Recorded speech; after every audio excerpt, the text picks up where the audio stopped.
बहुत ही आदर व मान और सम्मान के योग्य doctor Shashi Tharoor ji, ministry of state for HRD, government of India, professor Dinesh Singh ji, vice chancellor university of Delhi, professor Khurana ji, dean student welfare, university of Delhi, madam Satwanti Kapoor ji, proctor, university of Delhi, Manish ji, Bhushan ji, incharge NSUI Delhi, Ankit ji, NSUI state president, और Paraminder ma'am, and my dear students, मैं अपने DUSU की पूरी team की तरफ से आपका स्वागत करता हूं। आप यहाँ पे आए हैं और हमारे बीच में भारत सरकार के मंत्री और बहुमुखी प्रतिभा के धनी श्री शशि थरूर जी का हम हृदय की गहराइयों से स्वागत करते हैं कि वो हमारे बुलावे पर यहाँ आए। शिक्षा के क्षेत्र में आपका तमिलनाडु, मुंबई और कोलकाता से गहरा नाता रहा सर। आपने भी शिक्षित भारत को सही मायनों में पहचान दिलाने वाली दिल्ली यूनिवर्सिटी के सेंट स्टीफन कॉलेज से इतिहास में BA ऑनर्स किया। दिल्ली विश्वविद्यालय के साथ आपका गहरा नाता रहा है। आप अपने ज़िंदगी के सबसे बेहतरीन पल इसी विश्वविद्यालय में बिताए। यह हमारे लिए बहुत ही गौरव और फख्र की बात है। संयुक्त राष्ट्र संघ में उप महासचिव के रूप में अंतर्राष्ट्रीय समाज की सेवा में महत्वपूर्ण भूमिका अदा की। इसके लिए अंतर्राष्ट्रीय समाज में आपका नाम आज भी गौरव के साथ लिया जाता है। 2009 में त्रिवेंद्रपुरम लोकसभा से आप भारी बहुमत से सांसद बने, इसका भी हमें गौरव है। बतौर राजनयिक लेखक और नेता आपकी एक विशिष्ट पहचान है। सर, आपके ही विश्वविद्यालय के प्रांगण में पधार कर आपने कृतज्ञ करने के लिए आपका हृदय की गहराइयों से हम धन्यवाद करते हैं। और आपके लिए 2 पंक्तियाँ कहना चाहूँगा सर। लाख आंधियाँ आए लाख जर्रे गिरे, लाख आंधियाँ आए लाख जर्रे गिरे, जो फूल खिलते हैं वो खिलते रहेंगे।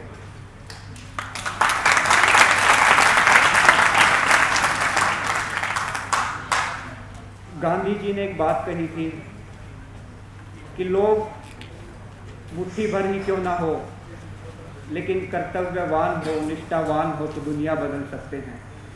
ये बात सच होती है हमारे VC साहब पर। उन्होंने अपने कर्तव्य को कितनी बखूबी से निभाया है, इतने अच्छे अच्छे चेंजेस लाए हैं यूनिवर्सिटी में। ये उन्हीं की सोच का परिणाम है कि आज यूनिवर्सिटी इतनी बुलंदियों पर है। हम VC साहब का भी धन्यवाद करते हैं।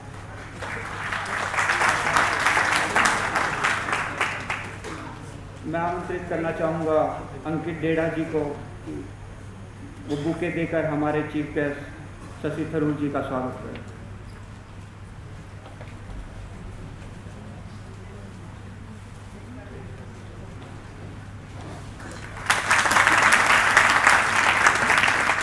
मैं आमंत्रित करना चाहूँगा भूषण जी को VC साहब के स्वागत।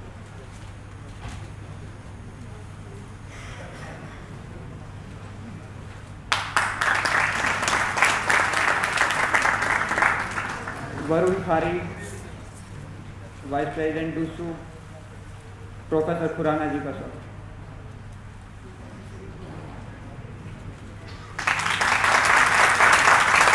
Varun Chaudhary, vice president DUSU, madam proctor का स्वागत करते हैं।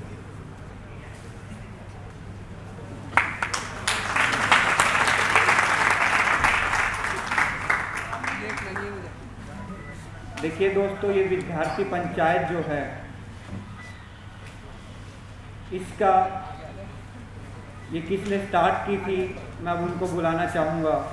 ना केवल ये दिल्ली में हमारे NSUI की तरफ से हर शहर में, हर विश्वविद्यालय में, हर कॉलेज में चलाई जा रही है, तो उसके बारे में सही मायनों में जो आपको पूरा बता पाएंगे, मैं उन्हीं को आमंत्रित करता हूँ, श्री मनीष जी को।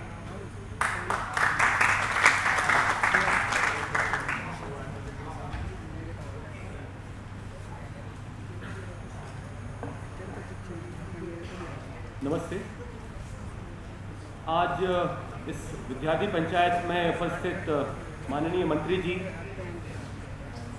वाइस चांसलर जी और तमाम वो लोग जिनको एक वॉइस की दरकार थी, जिनको एक आवाज़ की ज़रूरत थी, आज इस विद्यार्थी पंचायत के माध्यम से शायद हम एक कोशिश कर रहे हैं जिससे वो वर्ग जिसकी कोई आवाज़ नहीं थी उसे हम एक आवाज़ देने की कोशिश करेंगे। Before starting about why we have started Vidyarthi Panchayat, I would like to introduce our concept call lead your campus. उस लीडियो कैंपस के अंदर बहुत सारी एक्टिविटीज़ थी, इनमें से एक एक्टिविटी है विद्यार्थी पंचायत। तो मैं शायद 10 मिनट लूँगा, इससे ज़्यादा नहीं लूँगा, क्योंकि पिछले 2 साल से देश के अलग अलग राज्यों में, अलग अलग शहरों में, अलग अलग कॉलेजों में, अलग अलग यूनिवर्सिटी में करते काफ़ी बड़ा कंटेंट आ गया। सो ये कंटेंट बयां करने में काफ़ी समय लगेगा, लेकिन मैं कोशिश करूँगा कि बहुत कम अल्फाजों में इसको बयां कर पाऊँ। सबसे पहले आज से 1.5 साल पहले करीबन एक आइडिया आया था। एक आइडिया ये था कि हमें क्या करना चाहिए। आज के दौर में जब हम बातें करते हैं कि पावर को डिसेंट्रलाइज करें, हम बातें करते हैं कि उस वर्ग को आवाज़ दें जिनकी आवाज़ कहीं छुप गई है। So there is a Gandhism principle, satya, ahimsa, swaraj, antyodaya and sarvodaya. So this is what we believe. So NSUI initiated one concept called lead your campus with the same idea कि जो सबसे अंतिम पंक्ति का आदमी, जो सबसे आखिरी में है, वो शायद किसी गांव में होगा, किसी गांव के कॉलेजों में होगा, या किसी छोटे से टाउन के कॉलेज में होगा, या फिर मेट्रोपॉलिटन में होगा। उस अंतिम पंक्ति के इंसान की अगर कोई आवाज़ है, वो वर्तमान समय में सुनी नहीं जा रही थी किसी न किसी तरीके से। हमारी कोशिश ये थी कि हमें उसको एक आवाज़ दें और उसको इस देश की मुख्य धारा में लेके आए। आज की डेट में जो लोग बात करते हैं ये सिस्टम खराब है और सब कुछ खराब है, इसे बदलना चाहिए, कौन बदलेगा? इस देश में जहां पर 25 साल से कम उम्र के 60% लोग हैं, इसको कौन बदलेगा? वी आर, हम लोग जिम्मेदार हैं इसको बदलने के लिए। और हमारी सोच ये थी कि इसको बदलने के लिए भागीदारी जरूरी है। अभी तक सिर्फ स्टूडेंट लीडर एम्पावर थे, जिनकी संख्या 100 में से 5, 6, 7 है। 97, 94, 93 वो एम्पावर थे ही नहीं। और अगर इसको देश को बदलना है तो इनको कहीं ना कहीं किसी ना किसी तरीके से इस देश के सिस्टम में इन्वॉल्व होना जरूरी है। और सिस्टम में इन्वॉल्व होने का मतलब सिर्फ राजनीति करना नहीं है।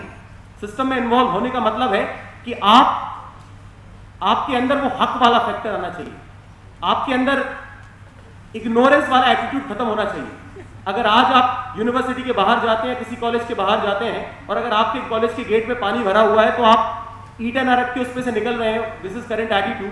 बट अगर आप बोले कि ये पानी क्यों भरा है, क्या कारण है इसके पीछे, एंड उसके लिए आप लड़ने का मतलब सिर्फ वायलेंस नहीं, there are thousand of weapon जिससे लड़ सकते हैं, आप विरोध कर सकते हैं, आप हक मांग सकते हैं। सो ये जो भागीदारी वाला एटीट्यूड है वो इस लीडियो कैंपस के अंदर है।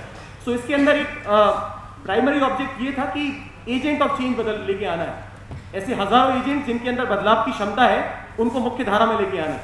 और इसके लिए हमने कुछ प्लेटफॉर्म्स दिए हैं। उसमें एक प्लेटफॉर्म है RTI कार्यशाला। RTI कार्यशाला बेसिकली 2005 में UPA 1 ने एक बहुत पावरफुल टूल दिया था इस भारत के आम इंसान को, वो था राइट टू इंफॉर्मेशन। इसके माध्यम से सबको पता है क्या क्या हो सकता है, बट लेकिन बड़े दुख से कहना पड़ रहा है कि इस देश का यूथ अभी RTI में इन्वॉल्व नहीं है। We are only keep on talking about RTI, but अगर मैं आप सब में से पूछूं कितने लोगों ने RTI डाला है, कितने लोगों ने RTI डाला है आप में से? ईमानदारी से रेज योर हैंड। आज तक कितने लोगों ने RTI डाला? This is just a primary survey कि इतने जो लोग हैं इसमें से सिर्फ 2 या 3% लोगों ने RTI डाला, मैक्स 2 और 3%, बाकी 97% लोग बचे हुए।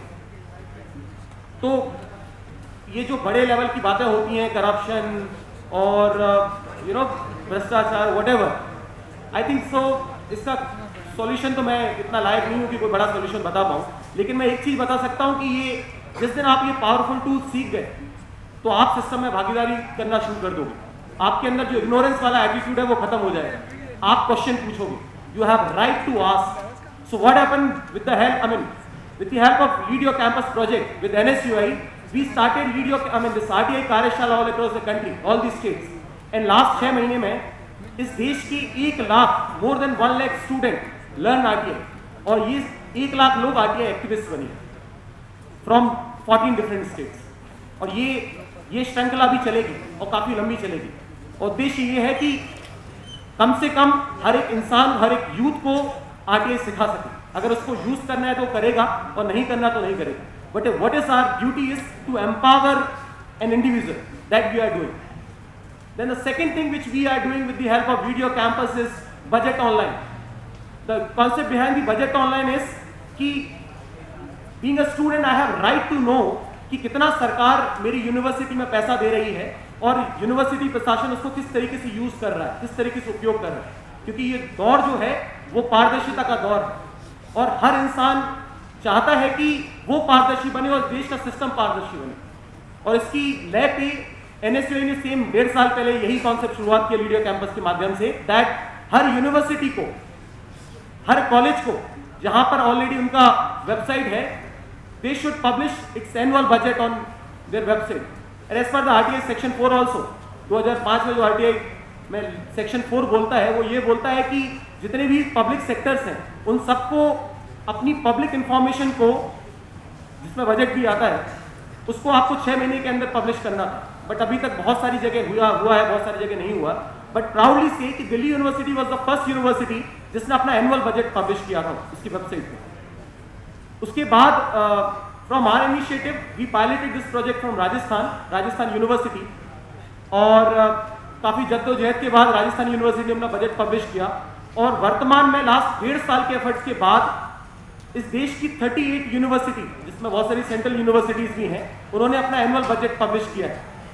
और टारगेट इज कि आने वाले 1 साल के अंदर इस देश की मैक्सिमम यूनिवर्सिटी में उसका एनुअल बजट पब्लिश होना चाहिए। उसके बाद आप सेकेंड स्टेप इज कि देश के मैक्सिमम कॉलेजेस में जो सरकारी कॉलेज जिनके पास सरकारी ट्रांजैक्शन है, सरकारी फंड का आदान प्रदान है, उन सबको अपने बजट्स को पब्लिश करना होगा। And the basic concept behind budget online is not just about budget, it's about empowerment of an individual, of a student. So I'll give you one example. In Rajasthan University, एक बच्चे को library में एक book की जरूरत थी। Then वो library गया, लाइब्रेरियन से पूछा कि साहब मुझे ये बुक चाहिए। लाइब्रेरियन रिप्लाई कि बॉस ये बुक की कीमत जो है 1000 है और मैं नहीं ला सकता हूँ क्योंकि इसकी कीमत बहुत ज़्यादा है, वी कांट अफोर्ड। वहाँ पर बजट ऑनलाइन था। एंड व्हाट हैपेंड बेसिकली, उस लड़के ने ऑनलाइन बजट चेक किया और देखा कि 1 करोड़ रुपए लाइब्रेरी के लिए अलॉटेड था, और 8 महीने गुजरने के बाद 1 करोड़ में से सिर्फ 10 लाख रुपए यूज हुआ था लाइब्रेरी के लिए, बाकी पैसा बचा हुआ था। सो देन उसने क्या किया, वो जो इसका एम्पावरमेंट था वो वीसी साहब के पास में गए और बोला कि साहब this is the condition we want this. And within 3 days what happened basically, survey हुआ एंड फाइनली उस यूनिवर्सिटी में जो बचा हुआ पैसा था उसकी पूरी बुक्स हैं। दिस इज प्राइमरी थिंग, एक तरीके से ग्रीवेंस रिड्रेसल भी इनिशियल प्रोसेस है। और I think so this is something जो स्टूडेंट को एम्पावर करेगा अबाउट देयर हक। सो लाइक अभी वर्तमान में मुझे नहीं पता कि कौन सी चीज इस यूनिवर्सिटी में बन रही है, प्रपोज है, क्या होना चाहिए क्या नहीं होना चाहिए। I am talking about an individual university जहां पर बजट नहीं पब्लिश है। बट अगर वहां पर बजट पब्लिश है तो कम से कम मेरे पास एक हक को लेने की क्षमता पैदा हुई है। I have got this power inside me, I mean I have right to ask, this is what budget online is all about. Then the third thing which we initiated with this Lead Your Campus, so that was विद्यार्थी पंचायत। एक बात हमेशा campuses के अंदर होती थी। I am pass out from Maulana Azad national institute of technology Bhopal. So मेरे college में भी एक प्रॉब्लम था कि एक कोई ग्रीवेंसेस का रिड्रेसल का एक कोई प्रोसेस नहीं था। ऑन पेपर प्रोसेसेस थी बट एक्चुअली इंप्लीमेंटेशन वाला प्रोसेस नहीं था।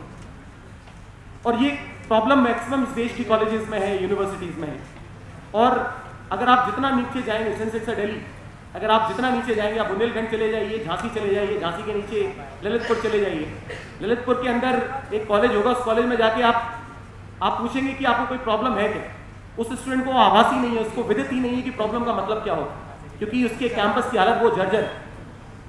उसके कैंपस में हालत जर्जर तो मैंने बहुत, मतलब इससे नीचे शब्द मुझे मिलेगा ही नहीं, मेरे पास इससे नीचे कोई शब्द नहीं है। अगर मैं सिंस यहाँ पर माननीय मंत्री जी हैं, मैं उनसे रिक्वेस्ट करूंगा कि एक सर्वे होना चाहिए इस देश नेशनल वाइड। जो रूरल एरियाज में कॉलेजेस की हालत है, where is equality? I am coming from very small village, तो मेरे गांव का कॉलेज और दिल्ली यूनिवर्सिटी कॉलेज में जमीन और आसमान का अंतर।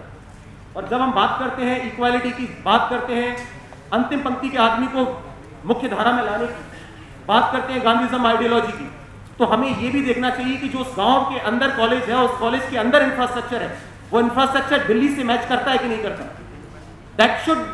We should think about it, we should focus about it. So I mean only one request is कि हमें एक नेशनल वाइड सर्वे करना चाहिए फॉर दिस। और from NSUI side, like this video campus is doing basic survey in this, like हमारा उद्देश्य ये है कि वी क्रिएटेड अ प्लेटफॉर्म जहां पर कोई भी इंसान अगर उसको लगता है कि कोई प्रॉब्लम है उसके कैंपस में, उसके कॉलेज में, वो डायरेक्टली वीडियो रिकॉर्ड करता है और डायरेक्टली हम तक पहुंचाता है सोशल नेटवर्किंग के माध्यम से। This platform we have developed, so at least primary level survey which we are able to give the ministry. Now let's talk about the Vidyarthi Panchayat, the third initiative of NSUI video campus. In this basically grievance redressal platform create करना था। It's not about कि एक fight करानी है कि administration और student पीछे, no, हम एक प्लेटफॉर्म देना चाहते हैं, जो प्लेटफॉर्म अभी आप देख रहे हैं। इस प्लेटफॉर्म में स्टूडेंट बैठे हैं, इस प्लेटफॉर्म में एडमिनिस्ट्रेशन बैठे हैं और इनके बीच में डायरेक्ट कम्युनिकेशन है। देयर इज नो बड़ा और छोटा हायरार्की की, एक बहुत लंबा हायरार्की है कि अगर आपको प्रॉब्लम है तो आप इनको बताओ, ये उनको बताएंगे, वो उनको बताएंगे, वो उनको बताएंगे, पता नहीं कम्युनिकेशन मतलब मैसेज कहाँ चला जाएगा। सो आवर मोटिव वाज एक प्लेटफॉर्म तैयार करना है जहां पर स्टूडेंट्स और यूनिवर्सिटी और कॉलेज एडमिनिस्ट्रेशन एक साथ में महीने में आखिरी मंडे या किसी एक दिन के सिर्फ 2 घंटे के लिए बैठे और रूबरू हों एक दूसरे से। इसका मेन एडवांटेज कि एक स्टूडेंट है जिसकी कोई आवाज नहीं है, वो डायरेक्टली अपनी आवाज उस यूनिवर्सिटी के पितामह को बता सकता है, this is university vice chancellor और एडमिनिस्ट्रेशन। और eight the same time university admin के पास भी ये शक्ति आती है कि जो भी पॉलिसीज आप क्रिएट कर रहे हैं यूनिवर्सिटी और उस कॉलेज के लिए, उसका इंप्लीमेंटेशन का स्टेटस क्या है ग्रासरूट पे, that feedback you come to know through this विद्यार्थी पंचायत कॉन्सेप्ट। और एक और चीज, कम से कम हम एक कन्वर्सेशन शुरुआत कर रहे हैं। तो आज अगर हम शुरुआत कर रहे हैं कि भैया ग्रीवेंस रिड्रेसल है, कल इसी विद्यार्थी पंचायत में, अगले महीने की विद्यार्थी पंचायत में they will ask boss we want this. इस देश की यूनिवर्सिटी में, इस दूसरे शहर की यूनिवर्सिटी में ये चीज है, तो हमें लगता है कि हमारी यूनिवर्सिटी में ये होना चाहिए। And I am talking about specific Delhi university, it's already more empowered. I am talking about generally कि जितनी यूनिवर्सिटी इस देश के अंदर है, वहां पर एक कन्वर्सेशन जब आप ओपन करेंगे, जो बातचीत शुरू करेंगे स्टूडेंट और एडमिनिस्ट्रेशन के बीच में, तो ये जो होता है ना कि एक परिवार में जब आप बैठते हैं तो अपने माँ बाप से आप डिमांड करना शुरू कर देते हैं। बहुत सारी डिमांड ये होती है कि पापा, for example I was in college days, I asked my father, पापा जी मेरे को एनफील्ड चाहिए। ही सेड नो बेटा मैं नहीं दे सकता हूँ, दैट्स फाइन, बट एटलीस्ट मैं डिमांड तो कर सकता हूँ। बट देन मैंने बोला कि मुझे एक काम करो, लैपटॉप दिला दो। देन उन्होंने लैपटॉप दिला दिया, क्योंकि जरूरत मेरी वो लैपटॉप की ज्यादा थी, बाइक की कम थी। So same this is a family, विद्यार्थी पंचायत एक परिवार का प्लेटफॉर्म है जहां पर स्टूडेंट उस परिवार के जो हेड है उनसे डायरेक्टली रूबरू हो सकते हैं और डिमांड कर सकते हैं, अपनी प्रॉब्लम बता सकते हैं, और there is a process grievance redressal. So this is all about video campus platform with NSUI.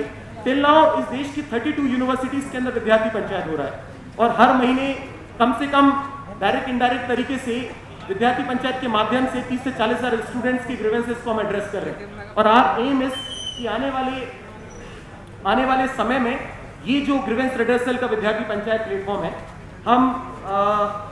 हम देश के हर एक कॉलेज और यूनिवर्सिटी तक लेके जाए। This is what we have to do. I only request at last कि मैं आपसे रिक्वेस्ट करता हूँ वीसी साहब से कि ये जो प्रथा है विद्यार्थी पंचायत की, अगर इसको आप हर महीने जारी रखें तो this is good for everyone. At the same time अगर दिल्ली के जो यूनिवर्सिटी संबंधित जितने कॉलेजेस हैं, we are trying to conduct the same Vidyarthi Panchayat at primary college level. So this is our request to for this विद्यार्थी Panchayat. So thanks a lot. मैं आगे request करता हूँ अरुण जी को कि माइक अपनी complete. Thank you. Thank you Manoj Dubey ji, chairman sports council university of Delhi. Thank you sir. एक छोटी सी रिक्वेस्ट है आप सबसे कि जो क्वेश्चंस हो वो आपके यूनिवर्सिटी से रिलेटेड ही हों, कुछ ज़्यादा बाहर के ना हों, और क्वेश्चंस ठीक होने चाहिए और एक डिबेट का माहौल नहीं कि क्वेश्चन है फिर क्वेश्चन फिर क्वेश्चन। एक क्वेश्चन कीजिए, आपको सॉल्यूशन मिलेगा, यू विल बी सेटिस्फाइड।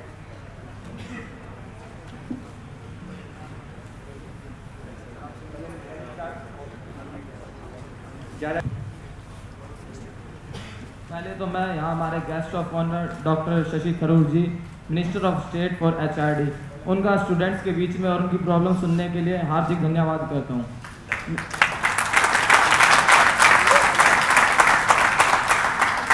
मेरा नाम प्रदीप विजयन है, मैं लॉ फैकल्टी का स्टूडेंट हूँ। सर मेरा एक क्वेश्चन ये है, क्वेश्चन कम सजेशन भी है। सर हमारे कॉलेज के 11 बच्चे जिनको कि थर्ड ईयर में एक सब्जेक्ट में प्रैक्टिकल में उनको बैक दी गई थी, मतलब फेल हो गए थे वो। तो जैसे उनका एग्ज़ाम था नेक्स्ट सेमेस्टर में, तो उन्हें ये बताया गया था कि अगर तुम थ्योरी में पास हो और प्रैक्टिकल में फेल हो तो सर तुम्हें प्रैक्टिकल का पेपर नहीं देना पड़ेगा दोबारा से। तो इसलिए उन्होंने अपने एग्जामिनेशन ब्रांच में कंफर्म किया, अपने कॉलेज में कंफर्म किया और उसके बाद सर वो विंडो पे जाके भी कंफर्म करके आया है।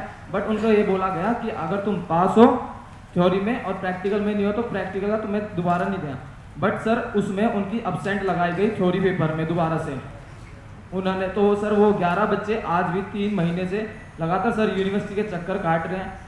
सर एक बात और मैं कहूँगा, वो 11 बच्चों की बात नहीं है सर, यहाँ पे कम से कम भी 50-60 बच्चे। मैं जब भी वाइस चांसलर ऑफिस के वहाँ एडमिनिस्ट्रेटिव ब्लॉक में जाता हूँ, मैं देखता हूँ कि किसी की ऐसी प्रॉब्लम्स जो कि कभी विंडो वाले गलत बता देते हैं, कॉलेज वाले गलत बता देते हैं, तो वो बेचारे पूरा साल सफ़र करते हैं और उनका 1 साल उससे ख़राब होता है।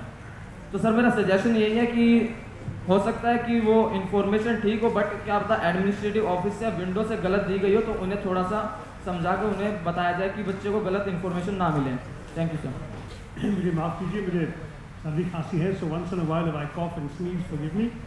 But this question in any case is for the Vice Chancellor of the Ministry. Thank you. ये रचनात्मक सुझाव है। शायद आपको इस बात से आप अवगत ना हो कि हमने कदम उठा लिए हैं। अक्सर छात्र गुमराह रहते हैं कायदे कानून और नियम से। हमारे तरफ से आदेश जा चुके हैं हर विभाग में, हर कॉलेज में, हर प्रकार से छात्र को अवगत कराया जाए कायदे कानून और नियमों से। वेबसाइट पे भी डाले गए हैं और मैं आपको आश्वस्त करता हूं कि आने वाले दिनों में इसमें काफ़ी सुधार आएगा। ये संजोग की बात है कि आज आपने यह प्रश्न उठाया। शनिवार को मैंने कंट्रोलर ऑफ एग्जामिनेशन के साथ एक मीटिंग ली है, जिसमें मुझे बताया गया कि किस प्रकार से कदम उठा रहे हैं। जो हमारी खिड़कियाँ जहाँ पर ये सूचना दी जाती है और जो हमारा इंफॉर्मेशन सेंटर है जहाँ लोग फ़ोन करके सूचना प्राप्त कर सकते हैं, तो इनमें तालमेल में हम बढ़ाव ला रहे हैं, साथ में इनको और सुझाव दे देकर प्रोफेशनलाइज कर रहे हैं। तो मैं उम्मीद रखता हूं कि इसमें पहले से सुधार आएगा, परंतु ये वार्तालाप जारी रहेगा और हम सीखते रहेंगे।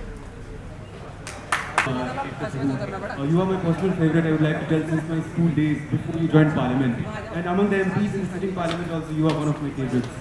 So my question is regarding, I am very disappointed since the last 3 years of my being here in university. I was there in Boston. The way the electoral campaigns are happening in this university is very, very disheartening and dissatisfying. We hope for a change beginning from the university, because that I have seen, to be very honest, that there are students who are throwing the stacks of pamphlets and cards out of the BMWs on the road. It makes no sense at all. There has to be a very limited number of this, and that has to be handwritten. And also, it makes no sense when you are making Nirulas free for a day or a college canteen free for a day because this particular candidate from this particular, say, NSY or ABVP is standing, so he will be funding you free and eat a samosa and give vote to him. It's not. I would congratulate NSY for having conducted this, and that's why I am utilizing this opportunity to criticize themselves. And it's not just about this particular party or that particular party. It goes across party line, across individuals. And I hope Vice Chancellor, as he is sitting himself here, to do something for this, because campaigns have to be. It makes no sense. You will not be a leader if you have money. It's very easy to throw these pamphlets sitting in the BMWs. But if you are a real leader, come out without these cards. I mean, save people, because somebody is dying without food and without paper with midday meals. being poisoned. So I want this university at least to take an initiative and make sure, and NSUI I would like to request to start an initiative that they will campaign with the least possible amount of budget and with the least possible wastage of paper and wastage of money. Thank you very much. Thank you. First of all, thanks for the kind words you mentioned about me. I too actually contested an election at St. Stephen's College, now 40 years ago, 39 years ago. And I won as president of St. Stephen's, and we had no budget. Every single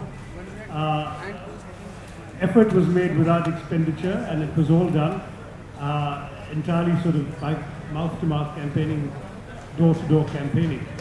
I realize those days have moved on, but nonetheless, the two examples you gave seem to me not only an outrageous way of campaigning for a student election, but also strike me as being in violation of the Lindo Committee's Code of Conduct, which is supposed to be binding on the Delhi University students' elections. So when such violations occur, it should be possible to complain to the authorities, and the students who do this would in fact be disqualified. The student who allowed a free meal at Nirula's in order to buy votes is immediately disqualified from contesting if any one of those who had enjoyed that free meal had gone and complained to the university. So it's important to understand that this is not condoned by the university. Frankly, throwing leaflets out of BMWs strikes me as an automatic way of losing votes, not of winning votes. If they're doing that, I can't see how they can possibly get any support from people. But having said that, let me stress that as far as we are concerned, we want to see students actively engaged in campus issues out of sincerity and genuineness. Very often, campus issues are more genuinely discussed at college elections than the university level. The University Students' Union represents 80 colleges. So it's difficult for them to get involved in the issues of any one college. It can only be general university-wide policies. In fact, when I was president of St. Stephen's, the president of DUSU was Arun Jaitley. And St. Stephen's was not part of DUSU. We stayed out of DUSU. Are we still out of DUSU? So it was actually, we met without my having any affiliation to his union. But even in those days, that was a much more politicized body than the college campus. And the issues they took up were not so specifically linked to colleges and campuses. So I understand your frustration, but I think some of it would work best at the college level, and then at the larger level there is a code of conduct which I hope will be very strictly enforced whenever complaints are received. Right, we learned a few years ago the situation was anarchic here, and as each year goes by we are getting better and stronger. And I assure you that the elections this year will be much more strictly monitored, and we are confident that this kind of situation will not repeat. Next is the Vice Chancellor. So I come from the Northeast, and there has been an issue for the Northeast students specifically. They were protesting and all for a few months back. This is regarding implementation of MILs. So in Northeast, out of the many states, out of the 8 states, Nagaland and Mizoram and a few other states, they don't have an MIL of their own. So they are subjected to study Hindi in the first year, as in lieu of MIL. So sir, it's really difficult for them to, for the students, they have studied Hindi only in 6, 7 and 8. It becomes difficult for them to study in the graduation level, and please maintain silence. And I've seen parents who are reluctant to send their students to DU just because they're scared that their children might flunk in the first year in Hindi. So it's a great concern, and I think the HRD ministry should look into this matter. Thank you. I'm going to ask the Vice Chancellor to answer that, because to be honest, these are university level policies. And in HRD, we take a very strong position. I have been a very public advocate of the view that the ministry should not interfere in what is the academic prerogative of the university, any university. And I've taken that position because I don't believe that politicians and bureaucrats should be telling professors and vice chancellors how to run their work. Otherwise, our academic environment will go down the tubes. What we should do in the ministry is formulate broad policies, give broad policy direction, and of course provide central funding. But beyond that, I think details of how universities function should be left to university. So I'll pass that on. But let me add a personal observation, not as a minister, but as a former DU student. I'm from Kerala. मेरी हिंदी बहुत अच्छी नहीं है, आपको पता है. मैं बोल सकता हूँ, लेकिन दिल्ली में सुन के सीखा. What you learn in a classroom outside North India is useless Hindi. No one comes out of class 11 or 12 in a classroom outside North India speaking anything that could be understood in Delhi as Hindi. So you actually have to pick up a language. And I must say that my Hindi improved so much just by talking to people on the street and auto rickshaw drivers and people on the campus. And I realized that essentially part of the problem in our country is the way in which languages are taught. Delhi is a North Indian city. Hindi is a very popular language here. If you were to come here from the northeast and Hindi were to be taught correctly, you could learn it very quickly because it's reinforced around you in the society. By just talking to people around you all the time, your Hindi will get better. But the core level of teaching has to be better, and I must say that I certainly would insist, as I give the mic to the Vice Chancellor, that Delhi University should not assume that even those who have come with some high school certificate in English from outside the Hindi-speaking belt, that they have any functional, useful knowledge of Hindi. They don't. And therefore, it's very important that good, strong, basic grounding be provided in remedial classes for non-Hindi speakers to be enable them to catch up. Thank you. That students from the northeast have been exempted from the Hindi course. And that was done long ago, months ago. Obviously, it has passed you by. There is another course enrolled in. It's called Indian Literature in English. These are nice, simple essays and stories translated into readable English. And the students are welcome to enroll. There is no mandatory requirement that they must do that or Hindi. The choice is left to them. As regards the Hindi course, I agree with the minister that we must make it what Gandhi ji used to call Hindustani. And there has been an enormous effort and improvement this year in the foundation program in Hindi as well. If you look at the Hindi reading material that has been put out, it is marvelous, yet it is not mandatory. So rest assured, we are improving on both counts. Next question. काफ़ी समय से चल रहा है. पिछले साल भी sir students के जो बेस्ट 5 सब्जेक्ट ऐड होते हैं उसमें फिजिकल एजुकेशन कोई कॉलेज जोड़ता है, कोई नहीं जोड़ता है. सर जो बच्चा मोती नगर से नॉर्थ कैंपस आ रहा है और वहाँ पे आके उसे ना तो कॉलेज के बाहर कुछ लिखा हुआ है, इन्फॉर्मेशन मिली हुई है कि फिजिकल एजुकेशन ऐड होगा या नहीं, ना तो नेट पे दी हुई है जानकारी. सर वो बच्चा यहाँ पे आके परेशान होता है और स्टूडेंट्स भी जब वहाँ पे जाता है फॉर्म अपना देता है तब टीचर उसे बताता है कि फिजिकल एजुकेशन आपका ऐड नहीं होगा. तो सर बच्चा इतना परेशान हो जाता है. तो काफ़ी कॉलेजेस में जाते हैं. तो मैं चाहता हूँ कि ये सब चीज़ इन्फॉर्मेशन बच्चों को पहले या तो नेट के जरिए दी जाए या फिर कॉलेज के बाहर इन्फॉर्मेशन दी जाए. Thank you. Whether you could also have a common standard across all DU colleges. The Dean Students Welfare will answer this question very well, but let me assure you, every college has its own prospectus. जब आप college में जाते हैं तो ये minor variations college के अपने होते हैं, इसमें हमारा कायदा कानून नहीं लागू हो सकता. तो थोड़ा बहुत वेरिएशन आता है, परंतु कॉलेज भी पहले से आपको बता देता है. इन साहब इसमें अच्छी तरह से जानकारी देंगे. जहाँ की कैटेगरी के स्टूडेंट्स हैं उनके लिए कंपलसरी किया गया है कि कोई भी कॉलेज उनको मना नहीं करेगा. जनरल कैटेगरी स्टूडेंट्स के लिए एक उनको ऑप्शन है एडिशनल एलिजिबिलिटी क्राइटेरिया. वो कॉलेज एडमिशन होने से पहले फिक्स कर देते हैं और उसकी एक कॉपी उनके कॉलेज की वेबसाइट पे और यूनिवर्सिटी वेबसाइट पे पहले से अवेलेबल है. तो बच्चों को उसको पहले देख लेना चाहिए, इसलिए डाटा अवेलेबल है पहले से. Next question. I'd like to thank you for giving your precious time and listening to our problems. Sir, हम लोग यहाँ पे हेल्प डेस्क पर बैठे हुए थे and we were asking, many students were coming for help. जो स्टूडेंट्स हैं जिन्होंने अपनी एलिजिबिलिटी क्राइटेरिया पूरा है, कट ऑफ पे भी उनका नाम आ रहा है और वो कॉलेज में जा रहे हैं, वो कॉलेज उनको बोल रहा है कि अभी सीट्स फुल हो गई हैं, we can't take your admission. काफ़ी कॉलेजेस में ऐसा हुआ है. हम लोग खुद गए हैं सर स्टूडेंट्स के साथ. वहाँ पर स्टूडेंट्स का कट ऑफ में नाम आया है. They have like physical education अगर include नहीं करना है, they have not included.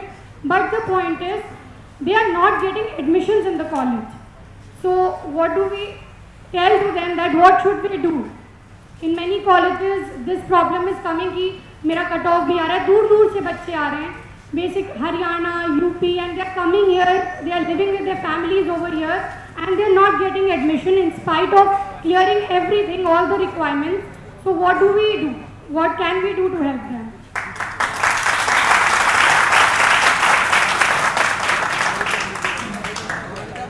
Give it a lot of sympathy for her concern there.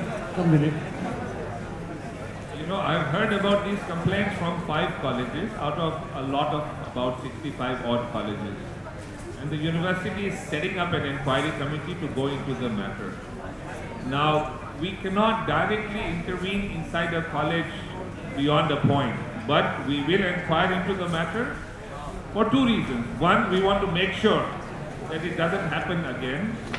And rest assured, we work very hard with every single college. We provide them with a CD that lists details of every single applicant to the university for every course. And we provide them with software that tells them that if you lower the cutoff by even so much as 0.25, then how many students will be eligible for admission. Yet, for some reason, colleges don't seem to comprehend that there is importance in this software and they must use it. So we're setting up an inquiry for these 4 or 5 colleges and we hope to remedy the situation. Next question, please. और BC साहब को भी नमस्कार sir. मैं एक student का father हूँ और Please maintain silence. और मैं भी लॉ फैकल्टी का स्टूडेंट रहा हूँ यहीं का। अभी कुछ समय पहले मेरी बेटी के साथ एक प्रॉब्लम, उसने बीएड का एग्ज़ाम दिया। एग्ज़ाम के अंदर कंडीशन ये थी कि जो भी फाइनल ईयर के स्टूडेंट हैं वो उस एग्ज़ाम में बैठ सकते हैं और 31/7 तक उनको जो है रिजल्ट अगर सबमिट नहीं किया तो उनका एडमिशन कैंसिल हुआ। ऐसे करीब दिल्ली यूनिवर्सिटी में कुछ बच्चे ऐसे जिनको पता नहीं है, जो नहीं बता रहे, करीब 50 स्टूडेंट हैं। 12 स्टूडेंट CIE के अंदर हैं और 31 तारीख को, इस जुलाई को उनका एडमिशन कैंसिल हुआ। रिजल्ट आता है S1 से। S1 भी दिल्ली यूनिवर्सिटी का डिपार्टमेंट है, हमारे BC साहब उसके ही मालिक हैं और CIE के मालिक हैं। अगर आप चाहें तो उनकी समस्या का समाधान हो सकता है, उनका कैरियर, उनका साल बर्बाद होने से बच सकता है। जब बच्चे के अंदर करते हैं तो हम सब लोग एक्टिव हो जाते हैं, सारा सिस्टम एक्टिव हो जाता है, लेकिन जब पावर हमारे हाथ में होती है तो हम उनको बचाने के लिए कुछ नहीं करें। मैं निवेदन करूंगा BC साहब से कि वो इस पर रोक सकते। Thank you sir. उनका साल बर्बाद न हो जाए, कुछ न कुछ तो करना चाहिए। लेकिन ये 50 केसेस हैं कि अलग अलग कारण के लिए एडमिशन डिनाई हो गया, एक ही कारण के लिए।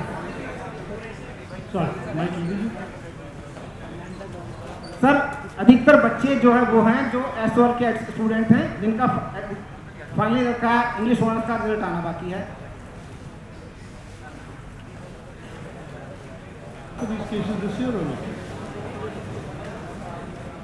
देखिए, डीन स्टूडेंट्स वेलफेयर यहाँ बैठा है सर, ये केसेस की डिटेल जरा उनको दे दीजिएगा। अगर कोई एक्सटेंशन मुमकिन है तो we will try and help. Sir, बात यह है कि सॉरी सर प्लीज, हाँ, जो हमारे स्टूडेंट वेलफेयर साहब यहाँ बैठे हुए हैं, लेकिन इनका स्टाफ वहाँ एप्लीकेशन नहीं दे रहा बच्चों की। मैं खुद देखकर के आया हूँ, इन्हें शायद पता नहीं वहाँ का सिस्टम कैसे चल रहा है। वहाँ पर बच्चों की कोई एप्लीकेशन ही नहीं ले रहा है, जो बच्चे एप्लीकेशन नहीं ले रहे। हाँ जी सर, मैं अभी वहीं से आया था 9 नंबर खिड़की से। स्कूल ऑफ ओपन लर्निंग के बारे में हो गया sir ji. School of open learning sir, school of open learning के जो बच्चे हैं, जो कंट्रोल ऑफ एग्जामिनेशन है, डीन ऑफ स्टूडेंट वेलफेयर के पास जाते हैं अपनी समस्याओं को लेकर के, वो जब अपनी समस्याओं के लिए एप्लीकेशन दे रहे थे तो उन्होंने एप्लीकेशन उनकी फेंक दी। उन्होंने एप्लीकेशन के लिए कोई डाक नंबर वापस नहीं दिया उनको। I'll pass this on to the dean to respond. कहाँ पे एप्लीकेशन नहीं ले रहे हैं एग्जाम? आप जैसे अभी मिस्टर साहब ने कहा, आपकी जो समस्या है जी सर, जो आप लिख के हमारे ऑफिस में, डीन ऑफिस में ऊपर दे दीजिए, हम उसको देखते हैं कितनी मदद कर सकते हैं। सर मदद तो आप सारी कर सकते हैं आप लोग। सर आप देखिए हमारे साथ, सर आप लोग बच्चों की मदद के लिए ही बैठे हुए हैं। एक मिनट अभी तक आपने यहाँ इशू रेज किया है मेरे पास, मैं पर्सनली सर यहाँ तो पूरी टीम बैठी है जिनको फैसला लेना है। लेकिन कोई बच्चा अभी ऊपर हमें बताने तक नहीं आया कि ऐसी परेशानी है। सर अगर आप बच्चों की अफिया फेंक देंगे तो आएंगे किस लिए? लेकिन मैं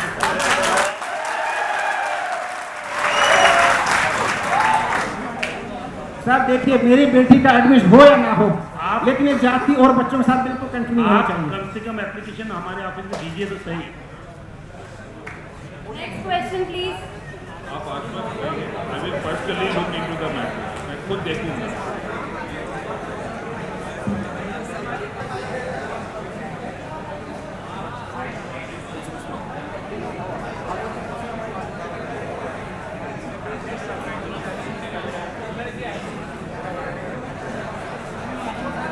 और यूनिवर्सिटीज में कहीं में सब मेंबर रहते हैं उनके यूनियन। और जगह हो ना हो आप चिंता न करें, यहाँ होगा। Thank you, sir. Good afternoon to everyone present here. Sir, my question to you is. Sorry to interrupt you. Question answer session बाद में भी चलता रहेगा. I please request Honorable HRD Minister to please address the. Let's take this question and then we. माफ कीजिए मुझे ministry भी जाना है इसलिए मैं. Thanks a lot, sir. Sir दो बेसिक सी बातें हैं. पहली, सत्यवती कॉलेज ने अपनी कट ऑफ निकाली 33% 9 for economics and English. Now SC category के लिए students are going to Satyawati and they are not let to get inside. Satyawati college कहता है कि हमने 63% कट ऑफ कर दी है. Now I don't know whether university is having this information और not, but I get the call from the college students that हमें ये प्रॉब्लम हो रही है. सेकेंड, सर ने एक बात बताई कि जो माइनॉरिटी स्टूडेंट्स हैं उनके लिए हर कॉलेज में फिजिकल एजुकेशन कंसीडर होगा. I got the call during the admission process कि SRCC ने physical education for reserve category consider नहीं करा. Okay. Second thing, third thing sir, admission process के दौरान I really want to thank Delhi university student union since they were taking initiative to help out the student.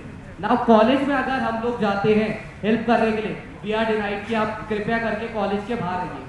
Has student like university made any provision for that? Now another thing is sir ने एक बात बोली कि हमारी application का मुद्दा आया था कि एप्लीकेशन लेकर DSW के पास आइए.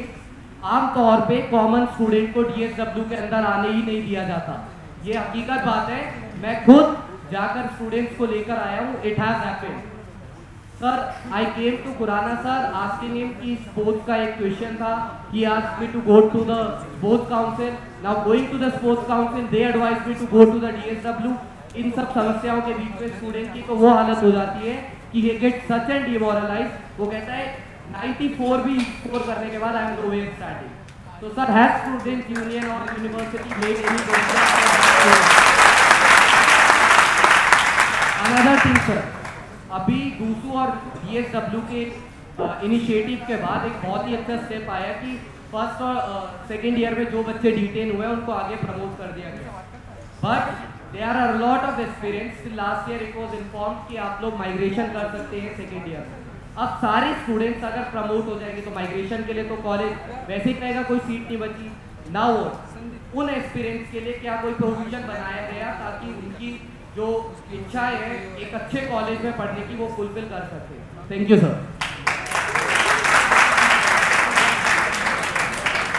I'm not surprised that many of these questions are really not for the ministry but for the Vice Chancellor, but I'm very happy to hear his answers and see what's on your mind. Dinesh. I will reassure you, I don't think that the university is trying to be non-friendly or unfriendly. We have many processes that we have instituted which provide more information, and every Thursday I personally sit, or one of my senior colleagues when I am otherwise preoccupied, at Gandhi Bhavan, and I sit there till the last student has been dealt with. And if cases do come to us and we do our best, I cannot vouch if a student has been turned away from some quarter. But we are consistently monitoring these programs and activities so that this does not happen. I also want you to know that Migration is a matter that is determined by the college. The university plays no role in it. It is between two colleges. We have absolutely no role in it. If two colleges agree, one to let the student go and the other to accept the student, migration can happen. The university has no role, and the courts, the Delhi High Court, has opined very clearly on this matter. So the issue is quite well settled. How about like what has happened in Satyavati College? Students बहुत से cut off के अंदर आ रहे थे. What about them? 1 बजने वाला है. आज last day 9 कट ऑफ का. They won't be getting admission. They are not even able to get inside the college. What about them? We'll check. I am unaware of this situation. Now that you have brought it to my notice, I will ask the Dean Students Welfare and the Proctor to look into the matter. I am glad you brought it to our notice. Thank you for that. Please take a look at it. My friends, I have to leave because I have to get back to the ministry. But I want to say a few words before I go, and the Vice Chancellor, the Proctor, the Dean will continue. First of all, it really is a pleasure for me to be back. I am an old boy of Delhi University, so is your Vice Chancellor. We were at the same time at St. Stephen's College. We know this university well, we love this university. We want you to have a good experience. Second, I have listened attentively. The idea of a Vidyarthi Parishad, Panchayat, I beg your pardon, Vidyarthi Panchayat, is very, very useful. But very clearly, it deals naturally with what's uppermost on your minds, and these are matters ideally with either the college administration or the university administration. So I'll tell the organizers this is not the right place for the ministry to poke its nose in, but I'm very interested to hear what's on top of your minds. One of the issues certainly that we feel helpless about are the prevalence of cut-offs. In my time, there was no such rigid policy. In fact, some of our most outstanding students at my college were students who had come in with 3rd division from high school. But they were picked because they were outstanding speakers or actors or musicians or writers or sportsmen. And that all-rounded quality was what the college was looking for when it interviewed these young people. And the result was that we had a college that had the best cricket team, the best quiz team, the best theatre performances, the best musical festival, won all the debates, won all the speeches. Today, because the university and the courts have mandated this policy of cut-offs, we are indeed finding that selections are done on a much more unidimensional basis, and the result certainly has pretty much damaged very severely the spirit of the college that I went to, and I suspect has damaged in many places the ethos that each college tries to build up for itself. So it's a great pity, but it's not even something the ministry can do anything about, because the courts have ruled that these cut-offs have to be rigidly adhered. I want to say, however, that within these crippling constraints, we want to try and make sure that we have a humane, open, forward-looking policy. And that's why I welcome the initiatives being taken by the Delhi University Vice Chancellor to find new ways of approaching the classic subjects that you're studying, and at the same time of opening up more options to you. I remember in my college, it was so difficult. When I was going into second year history, I wanted the option of studying American history, which in theory was available. Delhi University offered an exam in American history, but very few colleges taught it. And when I went to my head of the Department of History, he said, "My dear boy, Americans have no history." So I said, no, sir, I want to study it, it's my right, what can I do? He said, all right, if you can come back with 10 signatures of students who take the subject, I'll find you a teacher.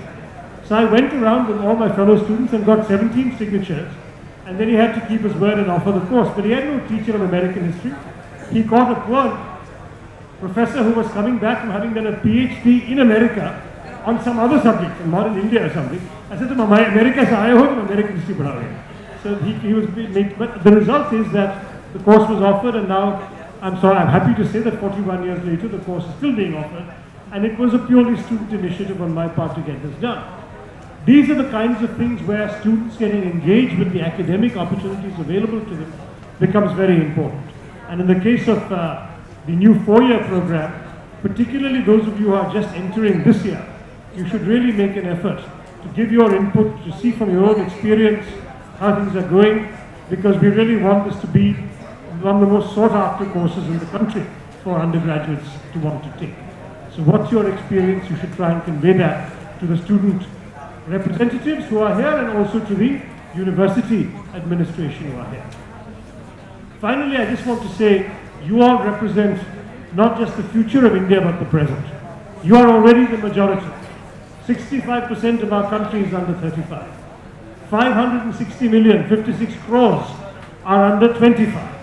And if you look at just those between 10 and 19, the ones who are about to come into this university, we have 226 million.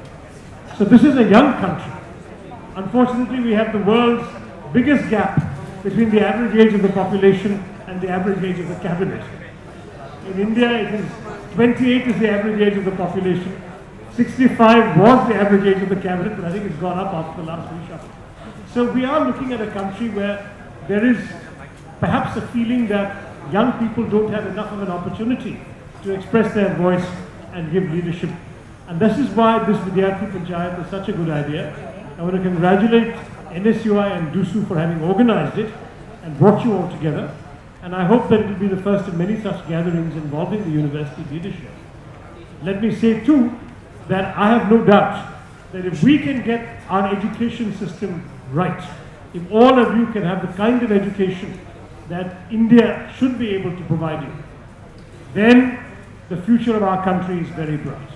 Because we are looking at a country which will have a youthful, dynamic, productive workforce for the next 30, 40 years when the rest of the world is aging. In 10 years' time, our average age will have gone from 28 to 29. But Japan's average age will be 47, Europe's will be 46, even America will have crossed 40, and China will be heading towards 50, and with their one-child policy, the number of young workers is going down already. By 2020, according to the International Labour Organization, India will have 116 million young people starting work from 20 to 24, whereas China will only have 94 million. 116 million to 94 million. We would be the country with the capacity to be the workhorse for the world. We could dramatically improve our manufacturing, we could improve our services delivery. We could even provide more migrant workers, because many of these countries, as they grow older, will need to import professionals and skilled workers into their economies. We can do all of that, provided the education system works right. And to my mind, this is extremely important, and that's why in this ministry we're making such an effort to get our educational efforts going, to promote educational reforms. We've got a number of bills pending in our parliament. Very sadly, those bills haven't passed because our parliament has become a bit dysfunctional, and too many of our opposition members seem to prefer disruption to debate. But if the parliament can discuss and pass our reform bills, we will see some genuine progress being made in our country. And once that happens, we also need to train those people who may not be sitting with you today, who are not in colleges, but who can take advantage of vocational training opportunities. We are suffering in our country from a culture of 3,000 years, where if you want to be a cobbler or a carpenter, you better have a father or an uncle who's a cobbler or a carpenter, because nobody else is going to teach you. In our country, too many professions are coming down the gene pool, down the family tree, which is why, of course, it's not just cobblers and carpenters. The sons of film stars are film stars, the sons of politicians are politicians. This is what's happening in our country. We need to get out of that mindset. We need to offer opportunities. It may be that the son of a professor would be far better at being an auto mechanic. He may have no talent for what his father had been teaching in class. We need to create professionally certifying vocational training centers and give those opportunities to people. Better polytechnics, better technical institutions as well. And we are trying to create a nationwide change in all of this. We know the government can't do everything. We're asking the private sector also to step up. Why shouldn't the private sector have more vocational institutions? Why shouldn't the private sector have better relationships with universities? And say to universities, look, if you can teach this and this to your students, we will find them easier to hire. Or say at the graduate level, postgraduate level, if you can do research in this and this area, we will give you some financing for that research because we are interested in the results. This kind of collaboration exists in other countries. It doesn't happen enough in our country. We need to change all of that and create a much more creative lively, productive environment in our academic world. I believe Delhi University is at the forefront of these efforts. I want to congratulate you all for being here. You're all Vidyarthis. One parent has also managed to get it, I noticed. And as students, you have ultimate ownership of this university. Those who come out with a college degree and a university degree, they are the ones who are the custodians of that university's image, its legacy, its heritage. And I want to say to all of you, I want you to leave Delhi University proud of being here and feeling that you have an institution where you have been able to do well and where the country's future and your own future will go hand in hand as we march ahead. Let me stop there and once again thank you all. I know the Panchayat must continue. So thank you for welcoming me. Jai Hind.